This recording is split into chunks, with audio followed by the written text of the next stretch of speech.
Welcome to the Quick Stop F1 podcast. My name is Thandie, and you could have been anywhere in the world, but you're here with us. And we are thankful, or whatever Nyasha always says. Joining me as ever is not my co-host because he is incredibly unwell. And so I'm on my own. However, I recruited the best of the best people to chat to me about what was the most boring GP ever. And of course, we have the greatest, the fantastic Jay from Wolfpack Performance. And we have Paris from On the Chicane. Can we have a round of applause, please? A round of applause to you guys. Thank you. Guys, thanks so much for joining me on what is my first podcast, hosting it on my own. I can't believe I've never done this on my own.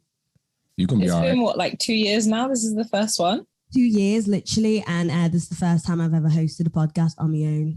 Hey, that speaks to ability. So that means, y'all got good consistency at least, you know what I'm saying? But all times do come, and now it's your time to shine and make it, hold it up. So bring it home. Exactly. So I also want to note that this podcast actually started on time for once.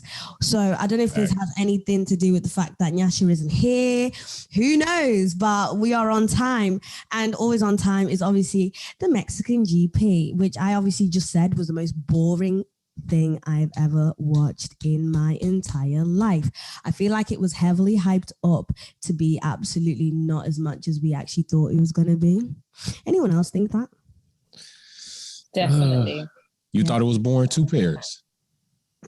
I thought it was like proper snooze fest. The only reason I didn't fall asleep was because I kept hoping something would happen, and it was just completely underwhelming. Right. Yeah. I didn't think it was that boring. I thought it was a little bit more than boring, just not very climatic. I could say that. I guess out of 10. Yeah, out of 10. You want it out of 10? Out of 10, I give it a 6. Okay. That's not a very good race though, is it, Jay? Slightly above average. Right. Oh, slightly above average. Above average. I mean, the highlight for me was, did anyone listen to the Sky Sports version of the F1 tune in the mariachi brand? That was entertaining. That was very entertaining. And also watching Checo Perez's dad just be so happy, always. Yeah, he's always nice and jolly, though. He's I like that. Mr. Perez. And the way like him and Lewis's dad get along so well. Right. It's so cute. Right. It's the bromance. And I also saw something on Twitter as well, which actually highlights, like, do you know when Lewis was getting booed? You know, Checo was telling the fans off. He was nodding his finger and he was like, I'm not having that. So can we actually note that? Right, we can note that, but Checo should have grabbed the mic and said something, though. He should have grabbed the mic and said something. Yeah, he should have grabbed the mic and said something. You know, that nod is cool, but he could have said something. I mean, he did come in third, right? So that means he backdoored the whole interview. So when Checo got up there, when he got the mic, just like Lewis Hamilton brought note to it that, hey, booze all week, but it's cool. Checo could have got up there and said, hey, we just got, Lewis said it was a good crowd. I don't think we should definitely conduct ourselves this way. My home GP, I really don't want any negativity like that. Like, calm the booze, but he didn't. He didn't. I like he let it slide a little bit. That's quite interesting, isn't it? Because the boos are always met, and I've seen so many boos come. I don't know if I felt like Lewis has been booed more this season, which has been very interesting. And even when he kind of grabbed the mic, he was like, well, this is awkward. Because I don't think he, I don't know, like, does he always get booed in Mexico? I don't think so, but boos do happen in sporting events. So I don't really take much from the boos. Like Max being booed, rightfully so. Lewis is being booed. I mean, it's Checo's home race.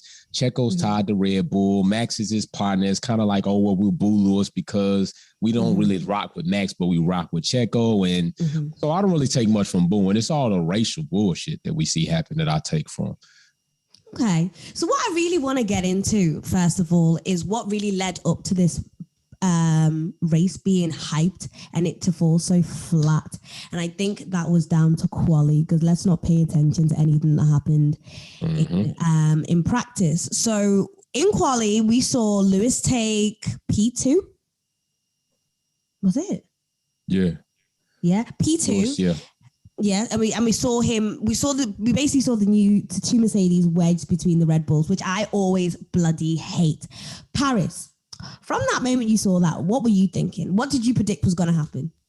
I'm not going to lie. Like, I heard like third position on the start is a good position to have. I heard like, as long as you're not on pole, it's a good position to be in. So I was like, you know, anywhere from not on pole, the Mercs are in a good position. They can kind of bring it back, and it's not necessarily a bad thing. So I was hopeful. I was very, very hopeful.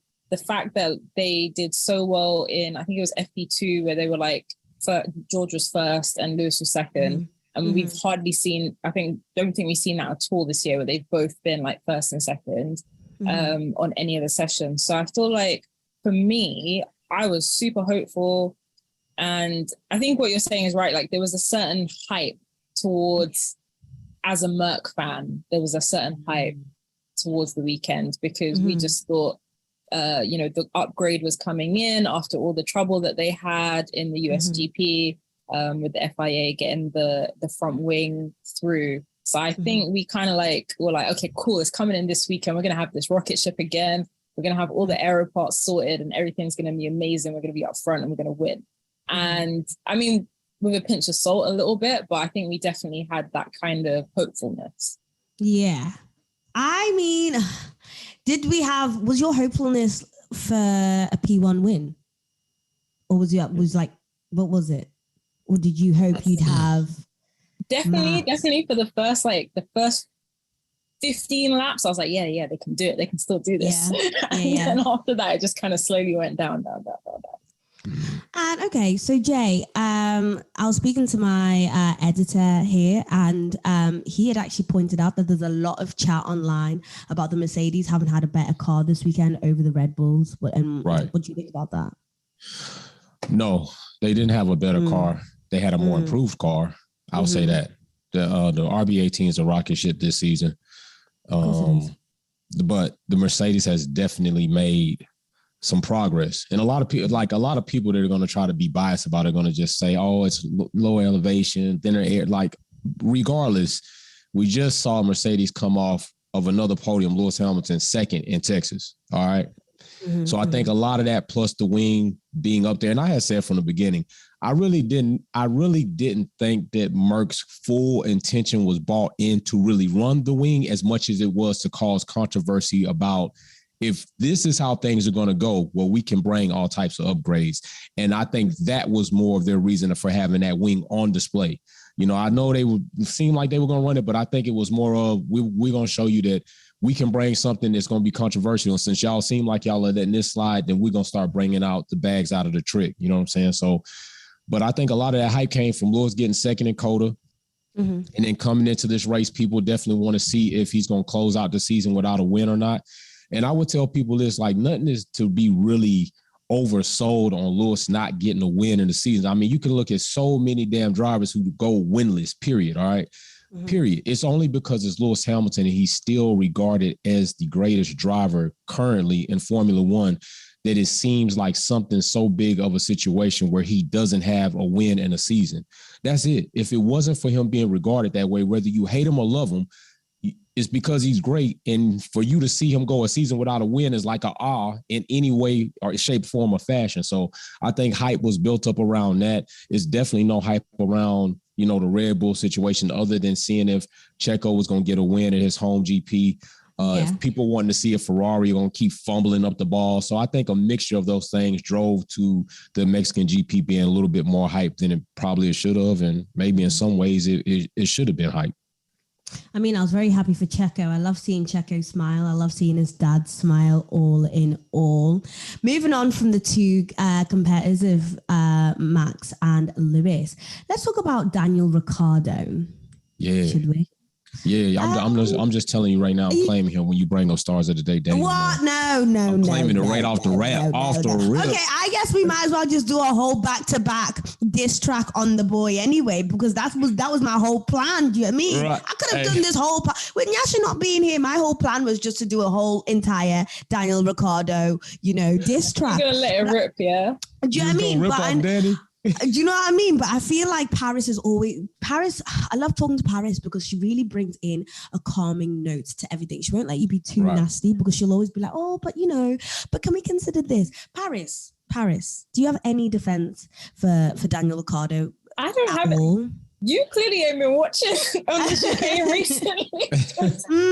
What's been going on? Tell us. Like, honestly, he's to me, he's got to go because this year ain't been his year, and he's had like so many opportunities. I think maybe back quite a while ago, pre-summer break, I was like, McLaren need to consider his mental health and blah, blah, blah. And I was like, that's when I last caught up, by the way. That's the last time I caught up, my bad. Yeah. I'm like, they look at this holistically, because I knew from the beginning of the year that McLaren were going to like do him dirty. I said it. We did a Pierre Gasly video at the beginning of the year, like, should Pierre stay with AlphaTauri? And I was like, nah, he's probably going to end up at McLaren because McLaren will do like an under the table deal.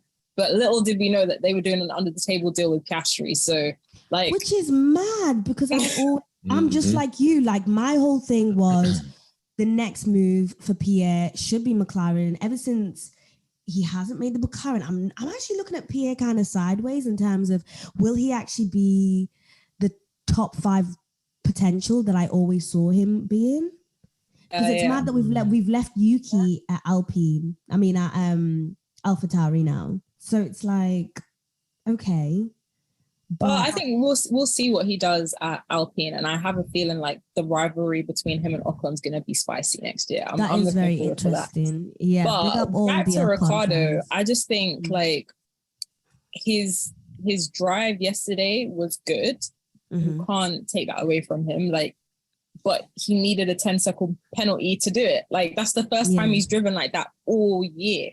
Yeah. And it's like, what made that particular point of the race so different from everything else that he's been through this year? And that I didn't understand. So I wouldn't have voted for him for my driver of the day. And of course, no. Yeah. So I don't know. I didn't get where it was coming from. Maybe you did, maybe James did, but I didn't really get where it was coming from. I just did not understand how everyone put him down as their driver of the day. Like that. Oh, definitely. Confused me. It's a pop factor. That's what it is. It's pop factor. I had fallen asleep, Jay. Honestly, I was sat there on the couch. I was home alone, and I'd sat there on the couch just thinking, right, like probably driver of the day is one of the top 3. I thought it was going to be Checo, to be honest. When they said Daniel Rick, I said, no, this is a sympathy vote, surely. This is something that's just going to try move away from the whole narrative that Daniel Rick is washed. But he's washed, you guys. He's very much washed, and we need to allow it, and we need to be very honest with what Daniel Ricciardo needs to do with his career right now. I know last week we talked about him having a break. Right. I thought long and hard about that. I was in the shower this is where I have my deepest thoughts, and I thought, no, a year's break. What, to come back to what team? Right. Can you think of a team where Daniel Ricciardo belongs? Because I feel like he's been given so many chances in Formula One. Too many chances, if you ask me. I can't agree with that. I can't agree with that. Okay, go on. If anybody's had too many chances, it would be somebody like Latifi. And that's not Danny Rick, right? Up until now, honestly, Danny's earned his weight. Like really, if you think about it, before even when he made his move to Renault, right? He went for that bag. Danny got his bag. That was all good. Now I think where he went wrong is when he left Renault and then went to McLaren. He moved again for the bag. I think if he had stayed put at Renault and built into him when they came to Alpine, he probably would have been all right. But I think it hasn't been a lot of chances. We're talking about 2 seasons. I mean, how long has Latifi been at Williams killing up shit and getting wrecked by his damn teammates? And he's just now losing his contract. So if anything, Danny Rick can slide back to a Williams or a Haas, who is the most un-American team on the grid. And I'm gonna keep saying that, goddamn it, till they do something about it. Yeah, okay, we'll get on to that in a second. He definitely needs another opportunity. And I think people voted him driver of the day because they've been waiting to see that type of spark from a driver than whom they saw it before. And it's a damn shame it took lap 51 and a collide with Yuki and the DNF Yuki for it to happen and maybe a penalty, as Paris said, but it happened. So now people are wondering, like, will he wake up? Now, if he goes home and sits on the couch, it'll be the worst damn decision for him. It's too many changes, too many updates, too much data, and too many things that are going to change in the next season. That'll be comparable to like 2 seasons gone. And that doesn't suit any driver in an elite sport good in any fashion of a sport. So Williams, Haas, definitely will take him.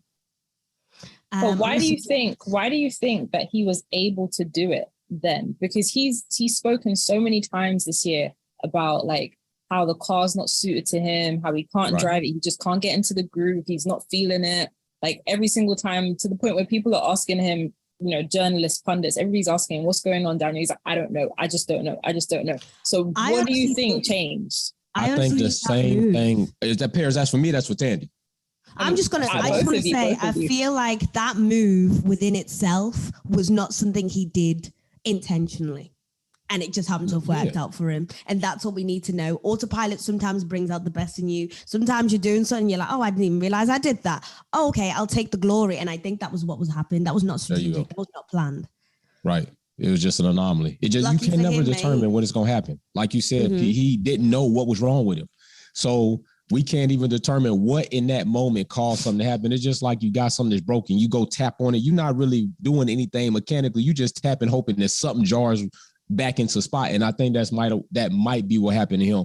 But of course, we're going to see if that carries over. You know, it could have been a blip. But still, even if it is a blip, Danny Rick hasn't earned the this service to say he needs to be out of Formula One at this point in time. I don't believe so. Like another season of this, then I'd say, hey, I'm gonna write him off. So for you, three seasons, you have to see 3 seasons of nothing. That's Latifi. Latifi did 3 seasons. 3 seasons of nothing. At least Danny Rick ain't been like holding down the bottom anchor like Latifi. Come on now. Like Latifi Latifi like right now 22 on the damn scoreboard is 20 drivers.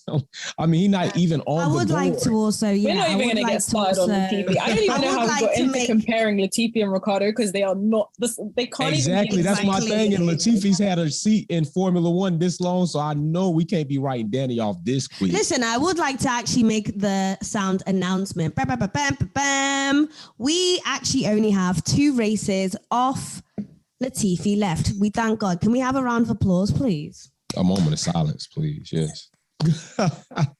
Thank you for that. Right. On the sadder note, we do only have 2 more races of Vettel, which is, it's actually come so quick, and I'm actually quite emotional about that. You know, when I was watching the race, I did get a bit, I didn't think I'd missed the man. Right. Will you miss him, Paris? No, I was fine. Jay? Nah, Vettel was a cool dude in person. Yeah. I don't think I'll miss him. His personality and everything when it pops up is cool, but I think the sport it's always going to keep growing. I don't think I'll miss him. I think it'd be good to have him if he can compete and still bring his character. But if not, I think it's time for Vettel to, find something else that he can be very passionate about in his life. And anytime somebody's going to progress in their life, I'm all for it. Like, it's kind of one of the things I miss you, but I hate to see you stay and be unhappy. And he said he's unhappy and he's not competing well.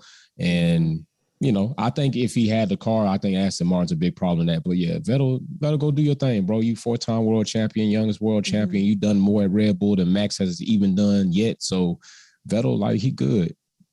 You said with Vettel, I would miss Vettel. I thought you said Latifi because that's what I was like, no. Okay, no, yeah. I was like, no, hold on. Yeah, I'm not gonna miss Latifi at all. But Vettel, like, so. I did not like Vettel. I was completely against him when he was in like Red Bull days. I really found, because I've always disliked Christian Horner. Always. I've never liked him. So for me, it's always been my worst team. Yeah. And Mariam, my co-host, is a massive Seb fan, like massive. Yeah. So we used to have like these debates when we first started, and I was like, no, I still don't like him.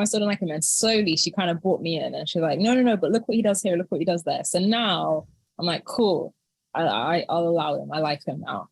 And he seems like he's kind of growing into his like dad vibes. I really want for him to be a team principal. I think he would be the most amazing team principal. And he just has such amazing like knowledge on Formula One. And I just really want to see that stay in Formula One. I don't want it to go elsewhere. So I really would love that for him to still be involved somehow in the kind of technical side of it. I just love Vettel in the Aston Martin. Like, I don't think anybody else was more suited for that role.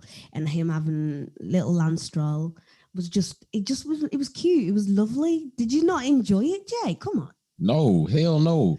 I didn't enjoy Vettel driving. Good times. The good times is not good. Like Aston Martin has Aston Martin has underachieved greatly. Billionaire Stroll has not done what he needs to do with that team. And I don't know what the hell they're thinking about bringing Alonso on over. Like, Vettel's not a good standard to decide if it's the car, if it's the driver. Like, the car is not there. Their development's not there. Like, you go copy an entire Red Bull to get the nickname Green Bull, and none of the performance came with your tracing point. Like, no, it's just, I don't even like to see Vettel in that type of situation on his way out. Like, that's the whole rule. That's what's in the contract. It says always got to be a mature driver alongside my son, Lance Stroll, who does not move from this until he becomes the first. Lance just has like the indefinite contract. Nobody actually knows what's Lance has the indefinite contract. You think Lance is leaving? Lance ain't going nowhere. He's gonna make himself not as long as Daddy run the team. At least Lance can drive. At least he can drive. At least he's not as bad as the team. To be fair, if you're going to compare somebody to Daniel Ricciardo, I think Lance is a better person to compare, because, as in drivability wise, because he hasn't performed very well over the last few years. Lance, obviously, he has that indefinite contract with his father, but like drivability wise, like he hasn't been able to perform because he hasn't had the best car and he hasn't managed to get the best out of the car. Danny Rick has had a similar issue, albeit with different circumstances, because we actually know that Danny Rick can drive.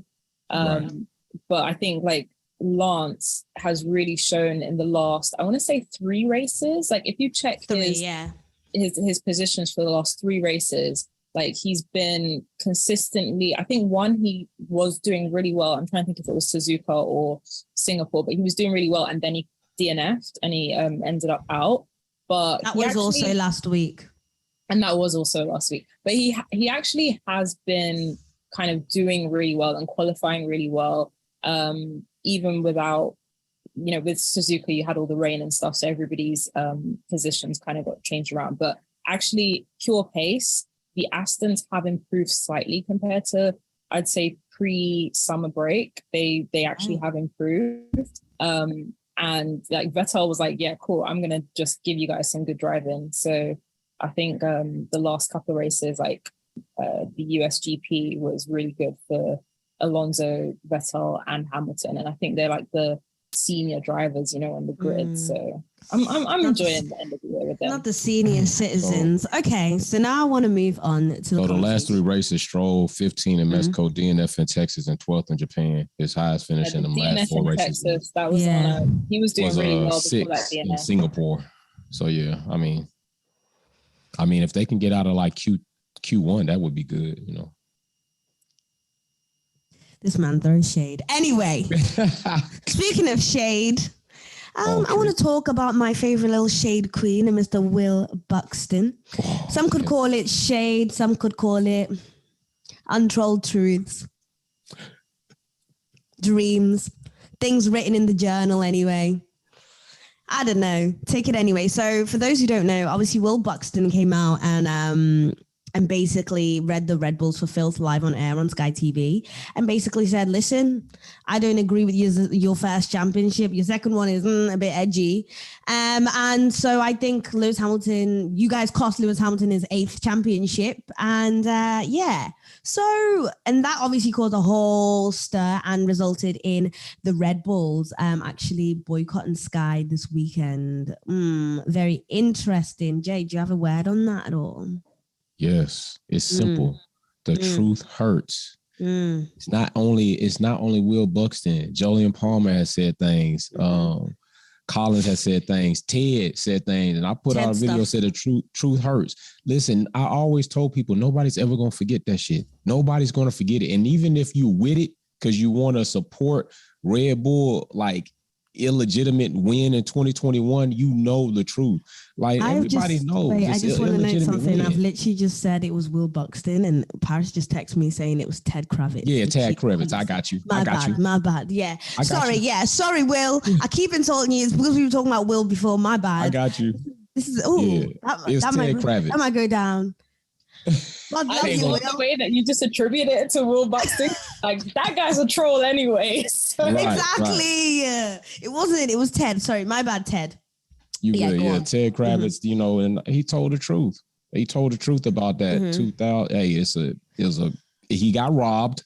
He used the word robbed because it's true. Yeah, he did use robbery. You know, and everybody knows this, that it's a, human error champion is even giving it a little bit of grace. It was literally just an all-out robbery. And I told people in the video, if we see that they can go back and change Alonso's race position after a race has been closed out, I know damn well they should have went back and did the right thing in 2021 by seeing that debacle. And the fact that they didn't just shows that their egos are so big they don't want to eat that crow pie, but they really screwed up.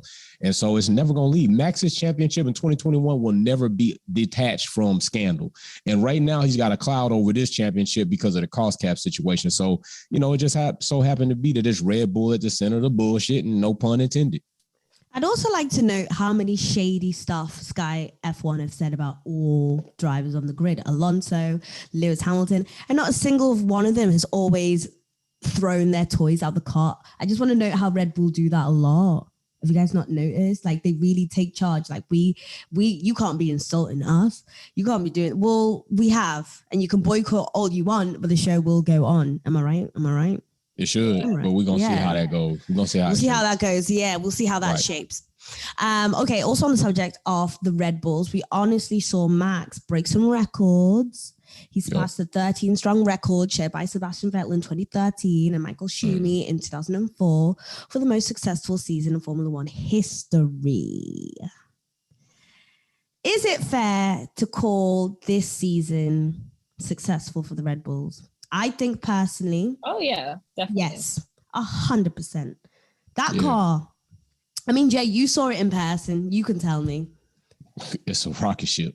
You can tell the difference. Every lap it comes by, you could just see the gap closing, and as it passed, the gap growing. So literally, like in person, you can tell the difference. That car is the fastest car on the grid. So, oh my God. Yeah. I mean, it just is that. It landed in a good spot. I mean, it might be attributed to the $1.8 something million that they blew through the cap on. I know we got this tax credit everybody want to talk about, but literally they had to spend $1.8 million through the cap first, but we still don't even know if they really received a tax credit yet. But the documents is what it is. But regardless, it's fast.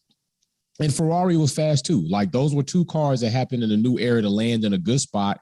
And credit to Adrian Newey, because he was one of few people that are still currently active in Formula One that had real personal experience with working with ground effects, even while he was there with Williams. So Red Bull definitely had that edge up, and they also had an edge with the fact that Mercedes let go several personnel due to trying to stay under the cap, and they acquired certain personnel from Mercedes to their engineering teams and all this other stuff. So yeah, it's success, period. It is successful. I mean, it is nice to see.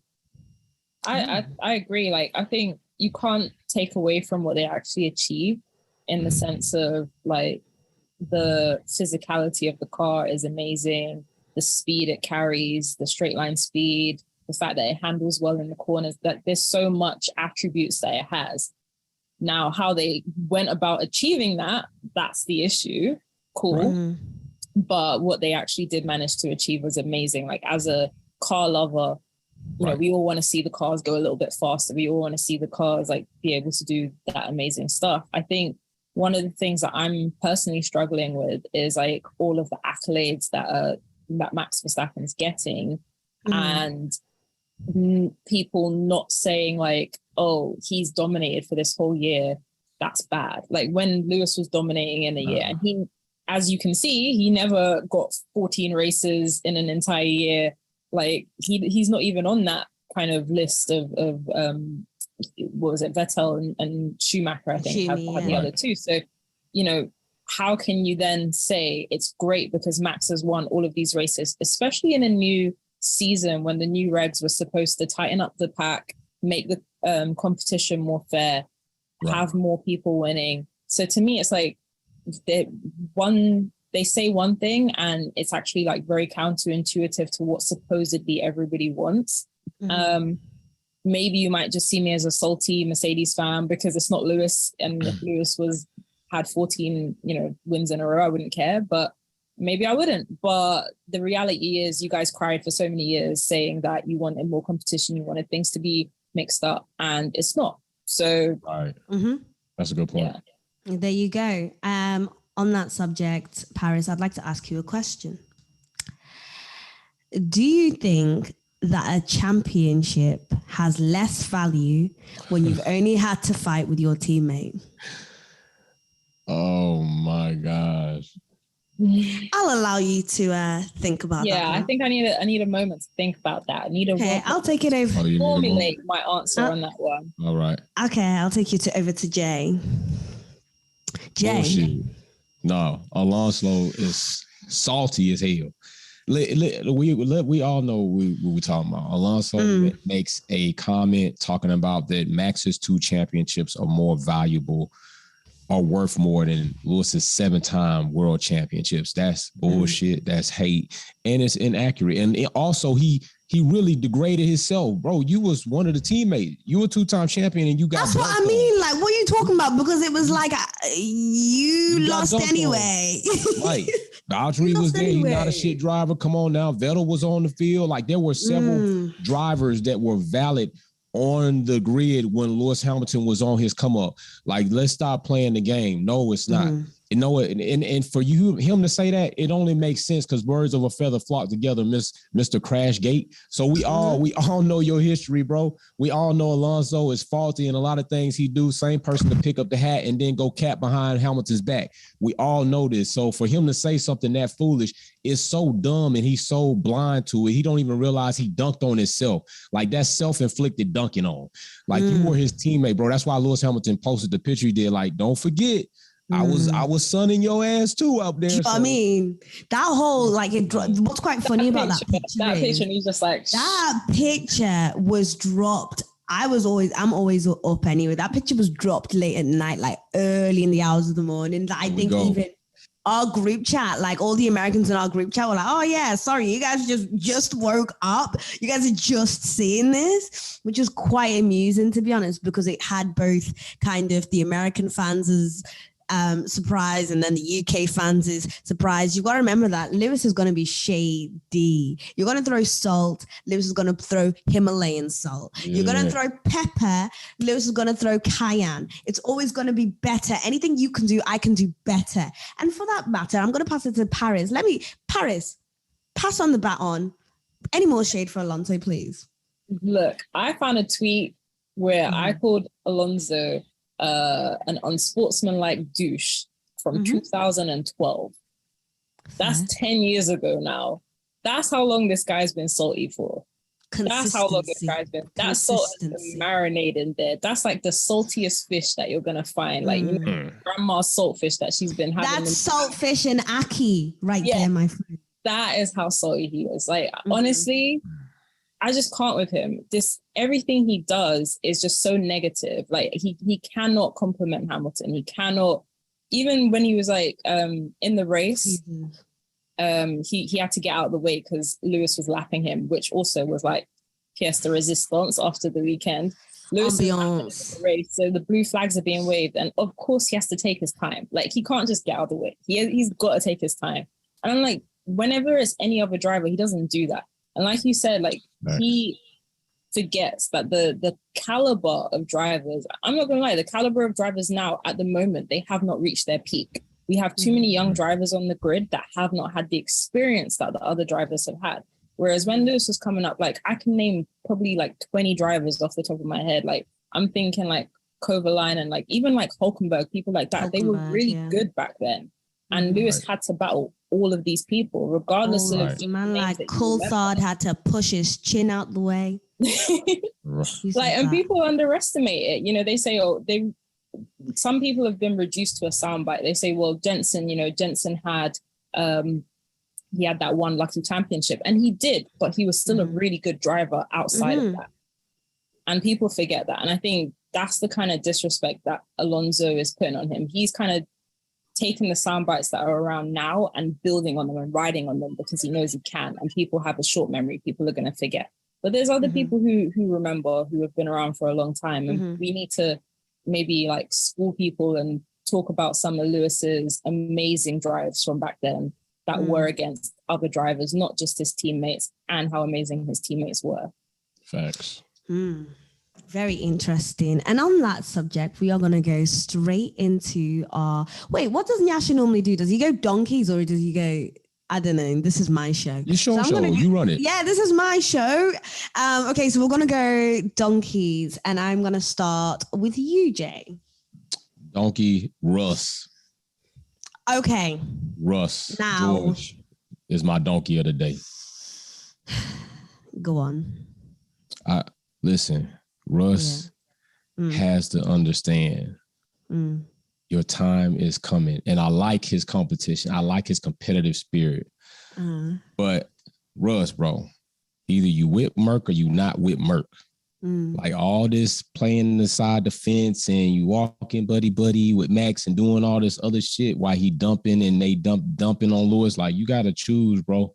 This is like a community, this like a gang thing type thing going on when you out here. If you're a Merc color, it's cool, you know, be cordial. Hey, what's up? But Russ seems to forget, like, Mercedes is really about team, right? They're gonna do what their team orders. Hearing Russ complain about trying to come in, like, we already laid this out for you, bro, the first time. We let you do it the last time you came in. We went ahead and obliged you. We're not doing this again. Y'all out on this strategy. This is what we're doing. You're not coming in. On the other hand, I commend his competitive spirit, but Russ needs to, like, don't dial back. Just understand where you are and what you need to be doing. Like, you need to have a little bit more etiquette and respect for what's going on in Mercedes, like, for real. Like, he's my donkey. Like, he was doing a little bit too much crying on that radio about trying to get in for them damn tires. Like, bro, nah, we're not doing Hamilton like that. Oh, that's actually really interesting. That's pretty spicy. Yeah, that's really interesting because I actually quite like George's performance this race. Like, he didn't do me that bad. I really liked how he was like, my intention is to just get everyone out the fucking way, apart from Hamilton, obviously. And I actually respected that from George. What I particularly wanted to see from George was that dog. Like, I really wanted him to be a savage, an absolute menace. You know, that naughty kid who you see at, like, you know, you have the kids play area and you see that one kid who's not eating sand, he's pushing it, he's a bit too violent. The kid who's wearing the black Air Forces, I needed that energy from George Russell. I needed him to less be like a moany bitch, but to be more of a, you know, a villain. I need him to get into his villain bag respectfully, as you said, respectfully with the team and with Lewis. Right. And I thought, like, I saw a bit of that. No, Paris? I like George. First corner, he made the effort not to crash into Lewis, and it cost him. Also with the whole kind of like him trying to pit. I mean, I actually found that quite hilarious because then 5 minutes later, he's like, I've got debris. I need to pit now. Do you really, George? Do you really? But I don't know. I also felt like the Merc strategy is never flexible enough for them to change things once they've made a decision. Whereas I find that Red Bull run their strategies a lot more dynamic. Like they adapt very well to like changing conditions on track. And I think Merc don't do that. So actually, I understand both Lewis and George's frustrations, and because I always feel like the same with Merc. So I didn't feel the same way towards him, but you know, I think everybody's kind of watching him. They've got him on the watch list because he could fall off very easily, and he could easily become an enemy of progress. So we always have to keep an eye on George and just see where he's at with that. My donkey of the day, I feel like we kind of just discussed it, but it's definitely Alonso. I feel like I'm happy. There you go. Yeah, I will be joining you there, sister. And all of the crap that he was doing towards Lewis this weekend. So for me, I was like happy that, you know, he got his comeuppance, really. Right. I'm genuinely going to say, listen, it's very weird that you'd bring a knife to the party and stab yourself. That is crazy. That is crazy move. That was a good one. Thank you. I'm really happy. Thanks, Jay. I really tried on that one. Yeah, that's crazy. Don't bring a knife to the party if you stab yourself or you're going to shoot yourself in the foot and embarrass yourself in front of everyone on Twitter. That's so embarrassing. Don't do that. Right. With you. Right. Do you want to expand on your point, Paris? So who's your donkey? Mine was Alonso. So yours now we've got to do this joint back-to-back thing. Okay. Mm-hmm. We're tag teaming him. We're tag teaming. My star of the day. Okay, yeah. Oh, okay. I thought you asked. Okay, let's go into let's go into stars. Go for it, Paris. Make it happen. Yeah, cool. My star. Who is it gonna be? I feel like I want to give it to Lewis, but like I don't know. He did really, really, really well, but I think even for him, maybe the second was just like we had to be happy with second, and I don't know if he's gonna be happy with second.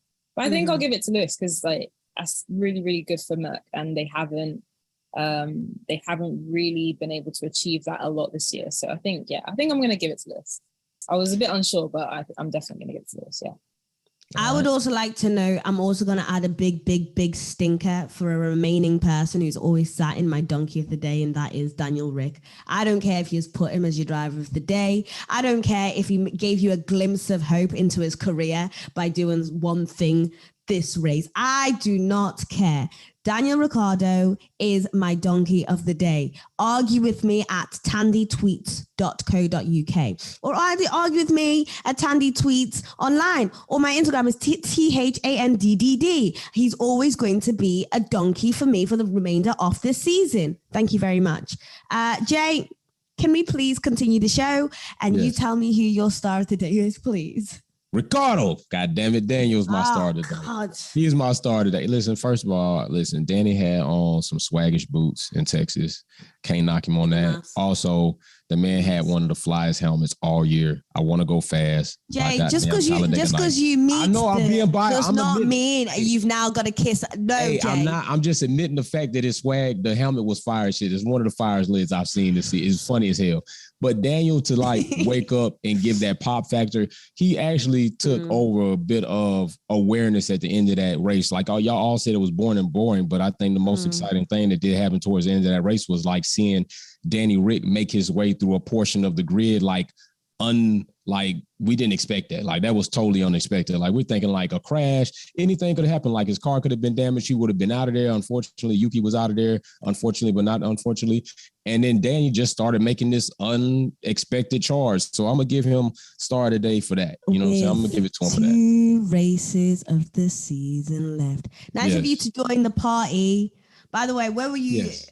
Nice of you. Did you know that there was a season going on in 22, or was it just like you thought we were just? Thandie, you more than anybody knows something about being fashionably late. Like might show up late, but you show up and it's like, now. This isn't about me. Like when you show up, it's gonna be like, oh shit, Thandie's at the party. That's kind of how it was. Oh shit. Oh, is that what it is? Oh, Danny, where have you been? Yay, well, I'm the type to be like, Danny, the invite said 7 p.m. It's 10 o'clock. Get the fuck out, okay? What was the reason you turned up? Get the hell out of my house. Get the skedaddle. Get the fuck out. Skedaddle. You're not doing that. You're going to let Danny stay. I'm not doing that. I might. Best support his own booze, though. You know You'd be like, can I wear your hat, please? Oh, stop it. Can I wear your mask? Did you bring the horse? Right. Well, this has been a very interesting episode, yet short and sweet, because I'm conscious everybody has to go trick-or-treating and go to bed. What else can we talk around this subject? Because we've actually only got 2 races left. And I mean, if I'm going to say, obviously, we already know who our champion is for this year, but do we actually have any hopes and dreams for the next 2 races? Like, do you think that the Merc success will actually go on to Lewis actually winning a race? Be honest with me. Do you actually think Lewis Hamilton's going to win a race this season? I'm going to be open and honest and very, very truthful with what my heart says. And I love Lewis, and I can see the improvement from the team, and I can see the efforts. Do I see him winning a race in the next 2? No. Albeit it would be great for Quick Stop Live if that did happen, because it would make the day quite good. Right. But it's not going to happen. What do you guys think? Paris? I don't know. I think seeing the race yesterday made me think no. Because no matter how much Lewis tried to keep up with Max, and at times, like when he was on the mediums, he was keeping up, but we don't necessarily know like how much effort he was putting in to keep up with Max. And then as soon as like he was on a different tire, things were just completely dropping off. And it was almost like back to a little bit the way it was before, albeit with them still being ahead of Ferrari. So for me, I don't think they've got the pace. Something amazing goes their way, and like, I don't know, someone crashes into Max or something like that, and there's something crazy, because they are at the moment like the best, second best. So I think that would be the only way.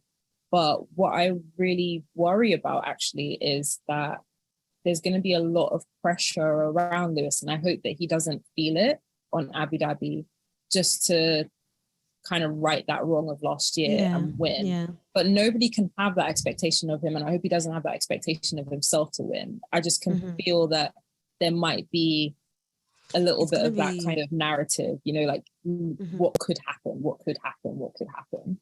I can't even lie to you as well, like seeing Anthony Hamilton at the races today, smiling, being cool with Checo's dad, really brought this like bittersweet memory of Anthony going to comfort Lewis at Abu Dhabi last year, and then going to congratulate the Verstappen family, and it being so memorable. And it's just so fresh in my mind how emotional that whole thing was. Jay, I'm going to let you in quick to give me... In no sport do I ever count a GOAT out. In no sport do I ever do that. We all know the RB18 is a rocket ship, but I also will note, even on hard tires and a slower car, I think it was in the later laps, Max and Lewis's times were like thousandth of a second apart. So I don't know. And also we got to keep in mind too, I like to see a race where he doesn't have the clipping issues. He had it in qualifying, and then he then had it again in the race. So I'm not really, the only thing I'm looking for is consistent progress going to the end of the season to pretty much support progress in the off season going into testing. That's all I'm looking for. But I'm not going to count him out by any means. I did not count him out, Jay. Do not let them attack me. I just said what's in my heart. Thank you so much. You said was accurate, and what Paris said was accurate. You know what I mean? Yeah. True. You did. Yeah. Thank you so much for joining me as forever my co-hosts while Nyasha is away. This is the part where he goes, Thandie, do you have any last words? No, I do not. Very quickly, Jay, tell them where they can find you. Wolfpack Performance on everything. YouTube, iTunes, Spotify, Twitter, all that. Wolfpack Performance. Keep it simple. Keep it great. And Paris, can you tell them where they can find you, my love? It's at On The Chicane on Twitter, Instagram, TikTok. I'm trying to think. YouTube. Follow us on YouTube. Guys, go and support women in motorsport. Paris On The Chicane with Miriam are one of my favorites women content creators out of the Formula One scene. Very friendly gals as well. And thank you so much for joining me, guys. If you just got cut out whenever you guys are ready, and I'll do a little piece to camera to round up the podcast. Thank you so much for coming. Thanks You're for welcome. having us. You guys literally saved my butt, because I don't know how I would have done this on my own. That's fine. You know you can call on me anytime. Thanks. And James, it was nice meeting you. And Christopher too. You too. Y'all take it easy. Bye, guys. Bye-bye. That was a fun episode. It's literally just me and my editor, Chris, who's actually in my ear. I do want to just say, so Nyasha's not well at the moment, so I've taken over the podcast. I hope you guys enjoyed the episode. And obviously we have 2 more races left. The final one will be Quick Stop Live, so that'll be such a fun episode, so make sure you tune into that. I want to make a quick reminder and a quick thank you to everybody who's actually purchased our fabulous merch, including our very new, our baby, the Lewis Hamilton top, which has just been like a crowd favorite. Shout out to the guys guy who bought it in Panama. And shout out to everyone who keeps asking me how they can purchase. That's obviously still quickstopf1.com. What else? Yeah. By the way, it's getting much colder, and I would recommend buying the Quick Stop jumpers. By the way, they've been so warm and cozy. I've been sat on the couch wearing my black one. I got it in an extra large because they do run quite small, so make sure you get a size up. And yeah, just thank you so much for always supporting us. This week we got a really cool shout out from Beats by Dre, part of their Black History Month shout out for every day, and that was really cool. We also got some cool headphones as well. So these ones that I'm already wearing, except I got white and Yash got black. Except we don't know if Nyasha actually has black, because I might decide I want the black and I'm in possession of them. So who knows? But thank you so much for joining me on my own today. I hope you guys have enjoyed the episode. I've loved doing this on my own, obviously, but I hope he's back next week. But thank you. You could have been anywhere in the world, but you're here with us. And if anything happens, you guys, in these next few races, don't forget to keep it on the black stuff. Look, mate, if you've got this far, clearly you like what we do. So here's a link to subscribe to the Quick Stop F1 family. Give that a click. And here's another link to some more cool on our channel. Sorry, cool stuff. And remember, no matter what happens, keep it on the black stuff. Click the stuff. Click the links. Click the links. Click the links. There. They're there.